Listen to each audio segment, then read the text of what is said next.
welcome to Overviews. I'm Jawad, and in today's program, we are going to talk about the latest interview of Iranian President and Mr. Physicist and internationally they have broken the tip. I said that Iran is ready to prepare for any type of war Israel might wage against it, and he's not optimistic about the ceasefire between the two sides.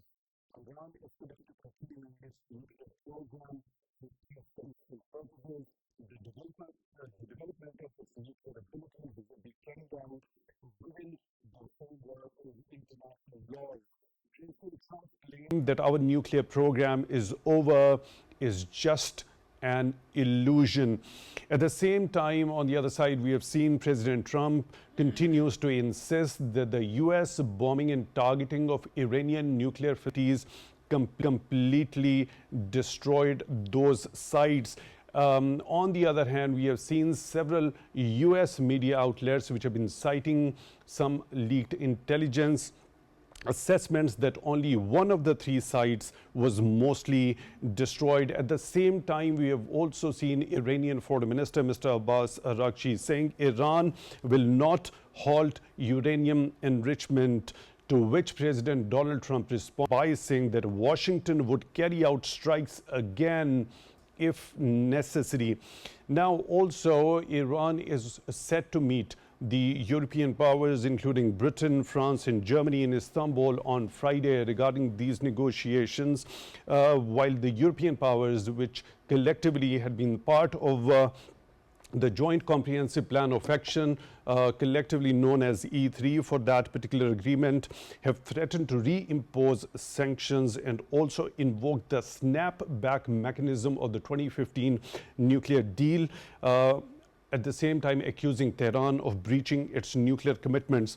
Iran says that this snapback mechanism is meaningless, unjustifiable, and immoral.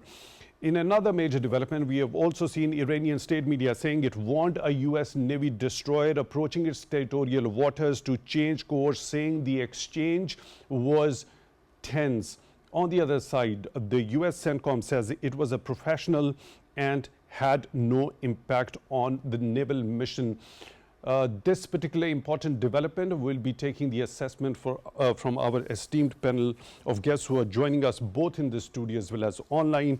Mr. Rear Admiral, retired Faisal Shah, he's senior analyst, joining us in the studio. Admiral Shah, thank you very much for your time, for being with us on the show tonight. Really appreciate that. Later on in the show, we'll be joined by other participants as they join in. I'll be introducing them as well. Admiral Shah, let's begin with this particular development that has happened in the Gulf of Oman, where Iranian state media claims that it has warned the US Navy destroyer to change course. Now, at the same time, saying that this particular exchange was tense, there is an entirely an opposite version of the US CENTCOM regarding this particular incident, which says this particular encounter was professional and there wasn't any impact on the naval mission over there. Now, I just want to understand this particular phenomenon.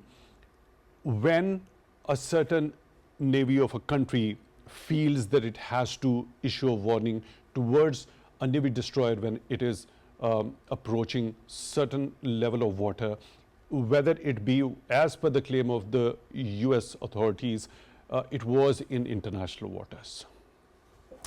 Thank you very much, Jawad, for having me in your program. Every country has 12 nautical miles of its territorial waters. 12 nautical miles are calculated. You can understand from its shore, but it's not exactly from shore, it's a little ahead of the shoreline. We call it baseline. There's a mechanism to draw a baseline, and from that baseline, 12 nautical miles into the sea is your territorial waters, which amounts to be around 21 kilometers, 20 or 21 kilometers from your baseline. So any foreign ship trying to intrude into your territorial water is challenged by the host country, and it is asked about its intentions, and then it is asked to steer away from that course and go away from the territorial water. So this happens sometimes because it's not a usual phenomena, but in Gulf of Oman or Gulf of Persian Gulf or Strait of Hormuz. Strait of Hormuz, because the waters are constricted. So Mhm. this might happen more than often. Mhm.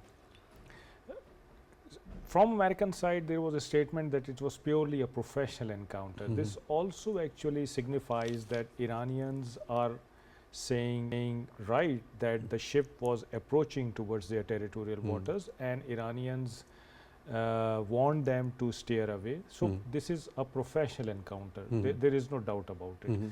And the ship changed its course also. So there is nothing harm in it. I would say there is nothing alarming in it.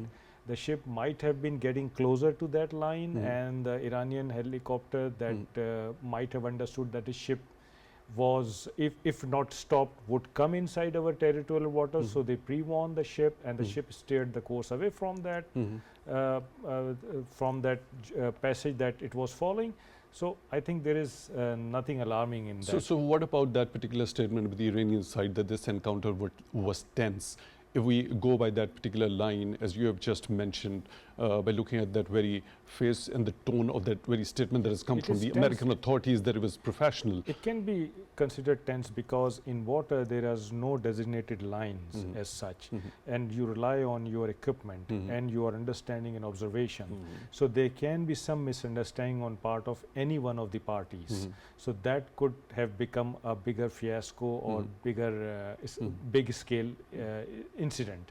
So probably that was in the mind of Iranians, and probably that was something that they actually pointed towards. Right. We are honored to be joined by another participant in the studio, Dr. Nabeel. He's the expert in international relations. Dr. Nabeel Hussain, thank you very much for your time, for being with us on the show tonight. Really appreciate that, taking time out for our show tonight. Talking about this particular incident, when the Iranian state media says that it issued a warning towards a U.S. Navy destroyer to change course, which was approaching its territorial waters, saying that this particular exchange was tense. On the contrary, what we have seen is that the U.S. CENTCOM saying that this was a professional encounter, and there was no impact on the naval mission, although it changed course after that particular warning that was issued by the Iranian side. Keeping in view the recent tensions that have prevailed in the Middle East because of those strikes by Israel in Iran and those retaliatory measures by Iranians, and then also the US intervening with targeting of the nuclear facilities of Iran. In the light of the recent developments, although a ceasefire has been reached, do you think this particular move or the US Navy destroyer approaching Iranian territorial waters was a provocative move? Thank you so much for having me on the show. First of all, we have to see it from a perspective that there is a ceasefire between Iran and United States of America and Israel. And what we see that this ceasefire is quite fragile because this recent episode by the United States of America, their destroyer approaching towards the international waters of Iran, and what we see in the last 12 days conflict. So what lessons we can draw from it is that because of these wars and these tensions, now this particular tension between America and Iran is not going to be confined only between these two actors. There are multiple actors, for example, Pakistan, which is going to immensely suffer from this particular tension. And if there is a heightened tension within the region, it's not only alarming situation only for Iran, but also for the rest of other countries. For example, China, for example, Pakistan, for example, India, and also the neighboring countries of Iran. So now the point is that if we see it from the perspective of region, the Middle East region, Middle East has always remained like a tectonic plate. So the tectonic plates are always jolting. What we see in the last 12 days conflict between Israel and Iran, and Israel possesses a nuclear weapon, which is now an open secret, though Israel doesn't confirms that they have nuclear weapon, but they possess it, and which is an open secret.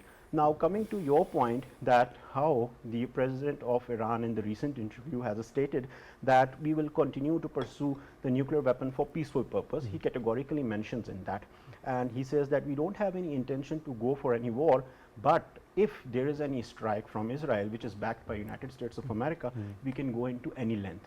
Now, keeping in view this thing, if there is a conflictual type of situation in the region, that is not going to be disturbing for Iran, but for the rest of the other countries as well. Now, coming to this point that the US destroyer, which enter into the territorial waters of Iran and violating the international law, so it is not only an alarming situation for the region, but also at the global level. Because what we see that United States of America had a deep strike on the Fordo nuclear facility, which is also a violation of the Nuclear Non-Proliferation Treaty, which Iran adheres to, and also the United States of America is a signatory member of the Nuclear Non-Proliferation Treaty. Now, keeping in view this thing, what we see that the Americans are also violating this very important thing, which is called as the international law. And they are not violating only at their own state or territory. For example, we are not talking about the human rights violation at Guantanamo Bay or, for example, in America. They are violating at the global level, where, for example, the law of the sea. Now, this recent incident by the US destroyer disturbing Iranian territory is also the violation of the law of the sea. So, this particular move by United States of America is now creating a kind of disturbance at the global level. Now, the interesting point is that the other stakeholders, for example, Russia, China, how they are going to respond to this particular situation, because we are very much open to this fact that Russians are quite near to Iran. When it comes to their missile program, it has been supported by Russia. When it comes to the Joint Comprehensive Plan of Action or the Iran nuclear deal, even the US and the other counterparts, for example, the European counterparts, when this Iran nuclear deal was scrapped by Trump, so the European counterparts have stated that this deal was not only between US and Iran, the European countries were also member of it because they were getting benefit out of it. Now, we have to see that this repercussion of this incident is not going to be only geopolitical, rather it is going to be geoeconomic as well in the future. There are a number of very important points that you made in your take, Dr. Nabeel Hussain. When we talk about Russia and China, that particular factor, we've also seen a statement by the Chinese Foreign Ministry, which will also try to understand your viewpoint regarding that one as well. Also, Iranians are set to meet Britain, Germany, and France in Istanbul on Friday regarding these negotiations. But at the same time, there seems to be kind of a shift when it comes to the European, these E3 powers' perception of the situation at this particular point in time. They also consider that Iran is in breach of its nuclear commitments. Hence, a snapback mechanism that was very much part of that nuclear deal back in 2015 could be invoked. I'll come back to you for that also. We are honored to be joined by another participant on the video link, Mr. G.R. Baloch, his ambassador. Mr. Baloch, thank you very much for being with us on the show tonight. Really appreciate that. I hope that you can hear me loud and clear. Yes, please, you are. Okay, Mr. Baloch, thank you very much.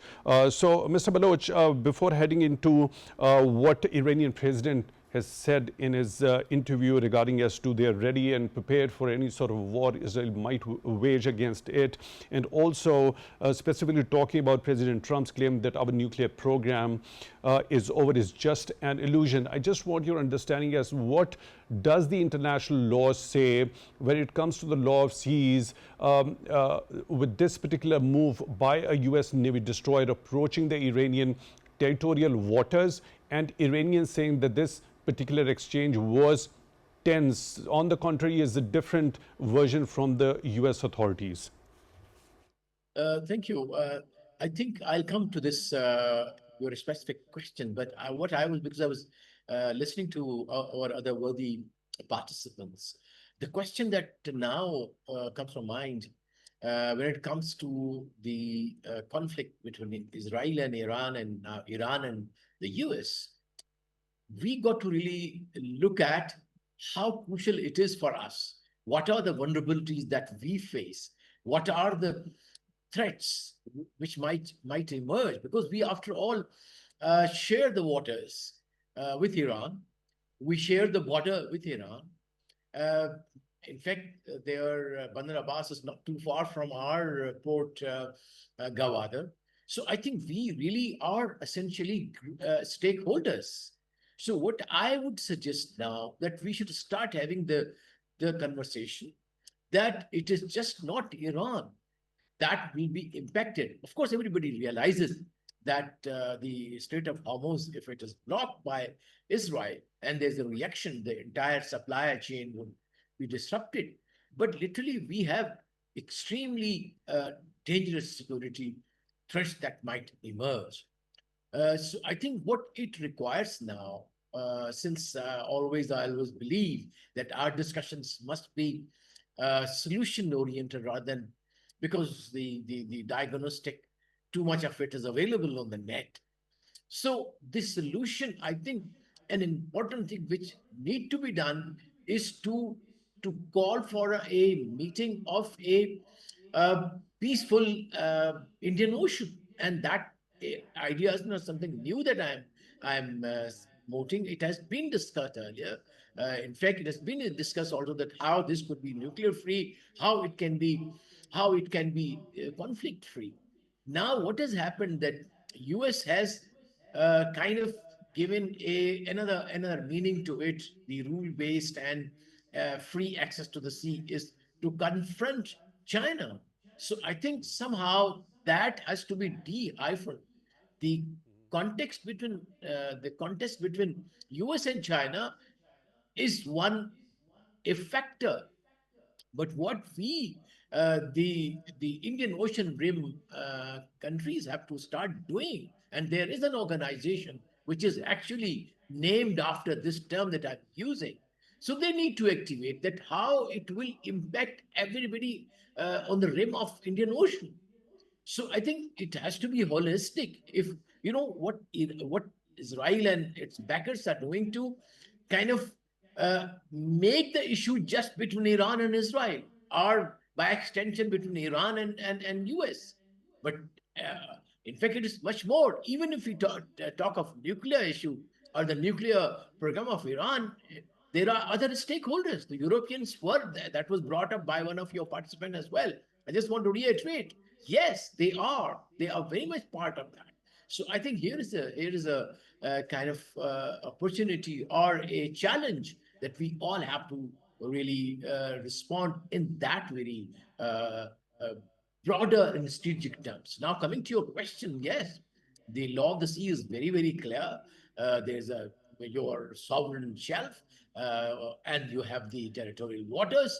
And as per the law of the seas, no other country is allowed with their. It's only this movement which they that carried out is only allowed in the high seas. That too for exercises or whatever. For that also, they need to really notify the neighboring countries. They cannot just go. I mean, but we all know those who know the science and art of the naval maneuvering. These are all uh, prodding expeditions. They want to go and see the resistance. They see the readiness of Iran.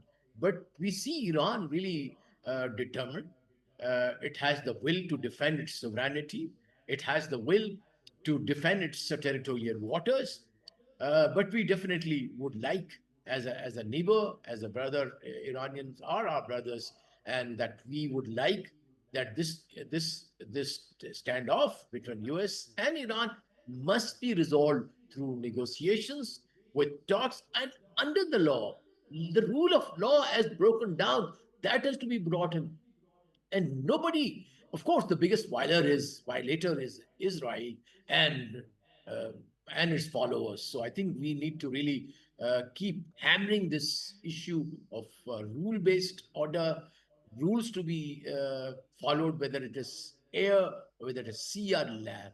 So I think we need to really emphasize the observance of international rules Mr. Baloch, and you already said that this particular maneuver, when you talk about the US Navy destroyer, such type of maneuvers are done to check the readiness of the other side. I just want your answer in yes or no. Could this particular move by the US side be considered as a provocative move at this particular point in time? The way it has been reported, although they have tried to downplay it, that it was a normal kind of drill that they carried out and they accordingly, but definitely it was an aggressive move. If they have entered the territorial waters, that is what Iranians they claim, then it is provocation. If it really crossed into the Iranian. territory. Very briefly, what could be the possible options in that sort of a scenario if it had gone to that extent? I mean, well, it can be both ways that if they're challenged, they either make a retreat, that they did, uh, and in case of further escalation, there could be an exchange, an accidental exchange, or a trigger-happy uh, local captain sitting either at the ship or sitting or in the helicopter or whichever platform they have used to challenge it. So you cannot rule out the possibility of human error. So at the first, I think, instance, a responsible behavior is expected of all the countries, and especially a country which has a big stake otherwise in the region. So I think it is. Mr. Baloch, It I'll come is back to you for a number of other points as well. Admiral Shah, had it gone to that particular extent, what could be the possible options at the hands of the Iranian authorities in that case? First of all, I would like to make it clear that the US ship did not enter territorial waters of Iran, as per my information. Approaching the It was territorial waters. approaching. Yeah. So approaching could be 50 nautical miles, could be 20 nautical miles, 10 nautical miles, which amounts to be around 18 kilometers, 20 kilometers. So it was away from territorial waters. It had not entered, it had not violated any international law or law of the sea. Right. It was in international waters. Iranian, it might be intentional, it might be unintentional, but Iranians perceived that it was, if it was not stopped, it would have entered their territorial waters. So they preempted the move as per their own understanding. And the helicopter was sent to give warning to the ship, and the ship also adhered to the warning of helicopter and charted its course, previous course, and went away. Number one. Number two, one destroyer cannot do any harm to any littoral, any country, let alone Iran. So one destroyer could not have taken that bold measure that it would have entered the territorial waters of Iran and challenged them unabatedly that you come out and have Okay, have Admiral Shah, something if you in the allow me, water. let me share with you what the Iranian statement is saying after it said that that encounter was a tense exchange. Yes. The U.S. destroyer responded by threatening to target the Iranian aircraft if it did not Yes, leave. if an aircraft comes overhead any ship, the ship has the right to target it because the ship feels threatened. So if it comes closer to certain distance to a ship, the ship has the right to challenge it, and if it does not adhere to the ship's warning, then ship has the right to protect and itself. if we flip the coin, to what the protect itself. perception by the other side? If the threat is being felt by the ship, Yeah.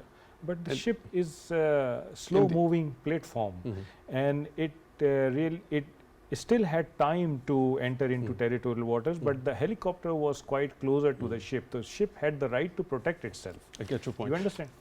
Right. Going to this, that very statement made by Iranian President Mr. Masoud Pezeshkian that Iran is prepared for any war Israel might wage against it, and he's not very optimistic about the I think- ceasefire between the I two think sides. Iran has been- Not being optimistic about the ceasefire. Nobody what is does optimistic. Nobody is optimistic about that because number one, Iran has been very loud and clear, I think since 2003 and 4 when first time this decree was announced by Ayatollah Khamenei that we are not going to pursue nuclear weapons, it is against our ideology. So Iran has been consistently saying that and has been adhering to NPT, has been adhering to IAEA, has been adhering to JCPOA and all sort of agreements and negotiations Iran has ever entered into. So Iran has the right to peaceful nuclear energy which Iran wants to pursue. Now, second thing, why people should not be optimistic about this ceasefire is that the history of Israel, the precedents that Israel has been setting with such sorts of agreements, Israel has been entering with so many other entities also. It uses this time as for consolidating its strength and itself, and then again breaching the agreements and attacking its adversary. So Israel's demand is that Iran should be deprived of all its rights to even peaceful nuclear energy, which is perhaps not agreed to by the US also. And I would tell you that this is my own observation, and I would like other participants to comment on it all, that US needs Iran in the region. Iran has certain amount of value in the eyes of US, and US would not like Iran to be decimated to an extent where US should not be able to exploit Iran's nuisance value in the region. Why?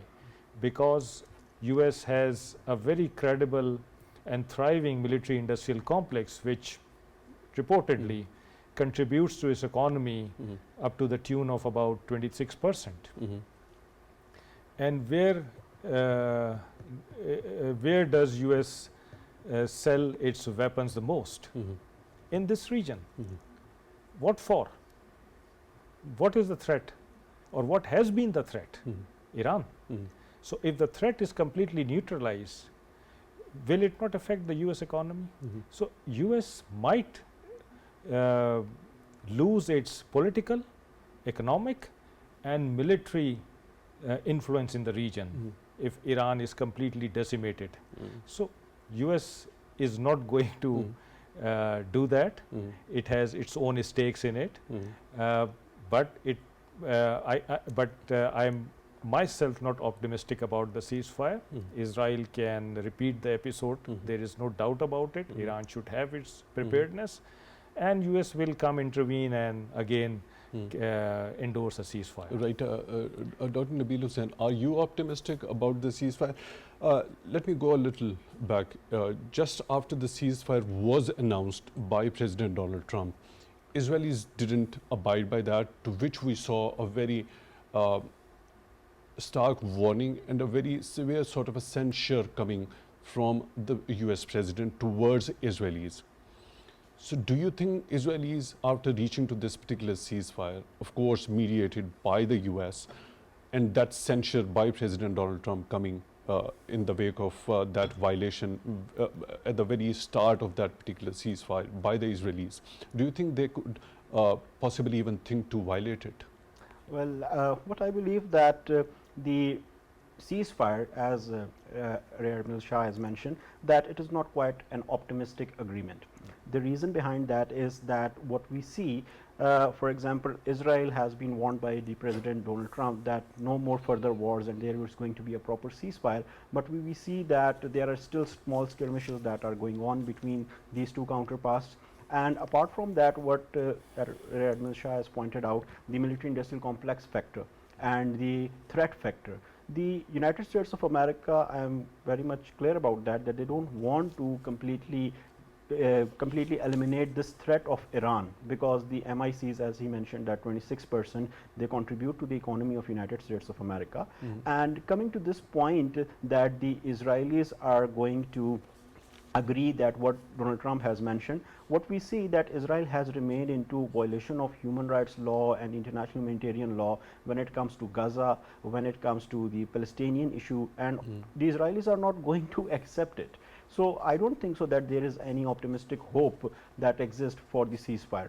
Now, so coming do we understand that there is a difference of an understanding or approach when it comes to the US interest in the region and Israelis' interest in the region is concerned? Yeah, it is very true that there is a difference of approach, because for example, if we talk about the time period of President Obama, he was optimistic about having Middle East as a nuclear weapon free zone. The Israelis are not willing to this point that Middle East should be a nuclear weapon free zone, and the Article 8 of NPT categorically mentions that there should be more emphasis on creation of nuclear weapon free zones. Now, coming to this part that the Iranians has categorically mentioned, and what President of Iran has mentioned, that we will pursue nuclear weapon for peaceful purpose, and the Article 1 and Article 2 of NPT completely allows Iran to have nuclear energy for the peaceful use. Now, coming to this point, that if Iran has been allowed to have peaceful use of nuclear energy and is adhering to all the articles of NPT, so and there is no violation at all from the Iranian side. So then why we see that there are still disturbing situations that exist between US and Israel. So US and Iran, and also Iran and Israel. So what I point to try to mention over here is that the imminent threat of Israel, the US wants to keep it alive. For example, if we see the Iraq War 1990 and if we compare it with the 2003 Iraq War, so what we see that Saddam Hussein, he was used to be called as the monster. The American kept them alive. Why they kept them alive, Saddam Hussein? Because they wanted to manipulate and multiply this threat in the next war of 2003 Iraq war, where it was completely mentioned that Iraq possessed weapons of mass destruction, and though they were not there in the Al-Baradi report, it was clearly mentioned that there was no weapon of mass destruction. So now this is the time when the Iranians are also being used as a trump card to keep this region as a jolting point in tectonic plate. Right. Mr. Baloch, by looking at this insistence that has come from President Donald Trump that bombing of Iranian nuclear facilities completely destroyed those particular sites, we've seen several US media outlets which have cited a number of intelligence assessments that only one of those three sites was mostly destroyed. Despite these intelligence assessments, why do you think President Trump keeps on insisting that all the three sites were obliterated, in fact? I think there's a narrative to be sold. No commander in chief would ever say that it took such a big decision of joining another country's war, that is Israel, which is kind of a extension of the US overall overhang on the region. Nonetheless, it is a country. It waged a war against Iran. So I think as a commander in chief, we had to have some platitude to satisfy the critics and the opposition, whatever opposition now is left in the US. So that is there. But I like to just comment on what was being uh, sort of said. Uh, it is not that simple. Just to keep the industrial, military industrial complex alive, they would like Iran to sustain the way it is. Iran is a huge country, as we all know. Uh, it is in area of, I think, 1.6 million kilometers. Population is about, I think, 9 crores. So I think, and also it has a like formidable army. So imagine if it goes and disintegrates, what would be the other centripetal force that will be generated for other smaller countries in the region? How will they be able to contain? They could not contain Libya, a small country, till today, after like 10 years. Iraq still is in turmoil. Iran is in the turmoil. So I think there's a bigger picture, uh, uh, which might be a disincentive for any big time intervention on the scale of Iraq. Obviously, Israel would like it to do it. In fact, Netanyahu, to be specific, in fact, he has been keeping that blueprint in his pocket and been selling it several times. The way he sold it Iraq, even this time also, he almost sold it when Trump said, uh, "I want all the Tehran residents to vacate the city." It was kind of a signal that we are going to go come, although it was a bluff, but that we are going to come the way we destroyed Baghdad, on the scale of Baghdad that we would done. So no, I think it's much bigger, and also other countries which are in the region. I always keep going back to the bigger picture of the region. In fact, Pakistan would not like it. India would not like it. Several other countries which matter in the region would not like it, and there'll be a whole rebellion in the Middle East. So I don't think US can be that strategic reckless to just to enrich the industrial military industrial complex to take such a big decision to take it or not to take it. So the calculations are much bigger. And when we are analyzing, my humble submission is this, that we really have to keep the bigger picture in front of us so that those who are hearing us do understand what are we articulating. So it's a much bigger picture. It's a major bigger. China won't not like it. Russia won't like it. How could it be possible that it to be allowed? And that's the kind of, even if say there is a miscalculation, strategic miscalculation, as our neighbor did it in case of Pakistan and India. So if America is doing this miscalculation, here is a time to assert. That's why I say again, I'll repeat: there's a need for a regional conference for peace in this region, in this in the Indian Ocean rim countries, and especially between Iran and America. I think somebody has to come in. Some third party has to come in. Obviously, Pakistan has a limited role, and I think probably we are playing whatever we can. I think not many reports come out, but I think that is where our relevance is now in Washington. That is that we have. Yes, please. How do you look at this particular statement by the Chinese Foreign Ministry? We've also seen that European powers are going to, the representatives of France, Britain, and Germany are going to have negotiations with Iranians in Istanbul on Friday. Likewise, Iran is going to host representatives from Beijing as well as from Moscow. Now, the Chinese Foreign Ministry says that Beijing would continue to play a constructive role in pushing relevant sides to restart a dialogue and negotiations and reach a solution that takes into account the legitimate concerns of all the parties. Yes, indeed. That's what is called counter forces in the strategic terms. So those counter forces will come into play. After all, they have an interest, and if they keep sitting with a hand like folded, no, then that can be uh, put irrelevant, can become irrelevant. I don't think China can afford to do that. It's not question of choice. I think it's a compulsion of being a major player in the global affairs. Likewise, it's a compulsion of the European Union. I mean, they have a role to play despite the fact of being under the tutelage of US, under NATO, and not having their own uh, punch, a military punch. So I think we should count on the counter forces, strategic counter forces, global counter forces, which will come into play. In fact, the biggest disincentive would be the global economic system, which will be completely derailed.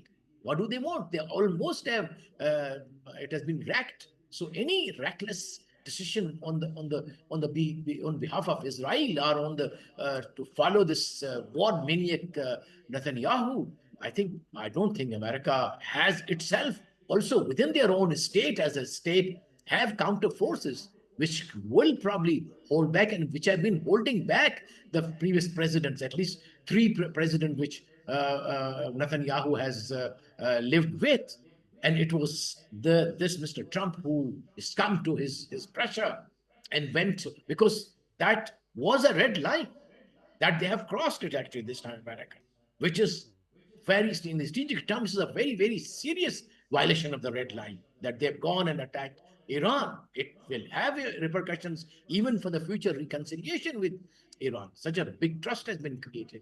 So if there was a like any reconciliation, a big strategic reconciliation in the region, America cannot be an impartial moderator at all. It will be a party. It has come out as a party. So the strategic leverage goes into the hands of China. It goes into the hands of Russia. It goes into the hand of Europe to some extent.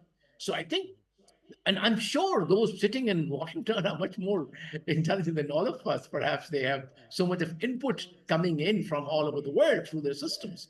But as a student of international relations, I would say that probably US has put itself into a corner by joining Israel's war on Israel. It was on Iran, correction, sorry. So I think Iran, US has to revisit its. Very quickly, very briefly, can European countries, Britain, France, and Germany, play any substantial role at this particular point in time? A brief answer to that, please. Oh yes, definitely. I think they are a party to it. They would like to be a party to it. And here is an opportunity where they are after all the Security Council members. And two of them have nuclear weapons, the European Union members. So I think I see that European Union in collaboration with Russia and China most likely will play decisive role. And I think America even might like them to play that role, to give them a face saving. Joining us on the video link. Thank you very much for being with us on the show tonight. Really appreciate that.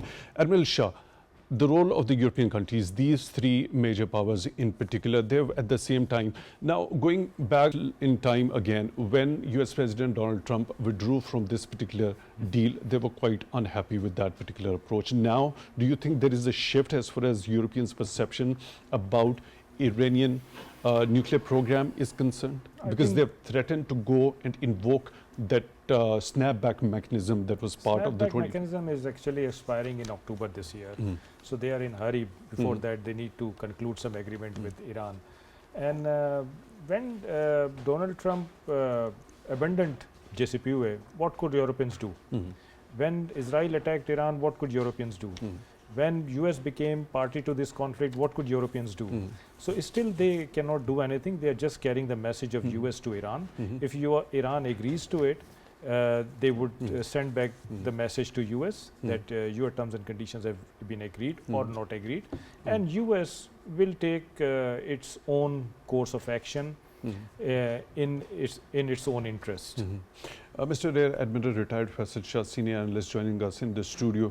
I seek your pardon for cutting you short over here because I have to end the program over here. And Dr. Nabeel Hussain, Expert International Relations. Dr. Nabeel Hussain, thank you very much for your time also for being with us on the show tonight. Really appreciate that. With that, we come to the end of today's episode. Till the next one, take good care of yourselves.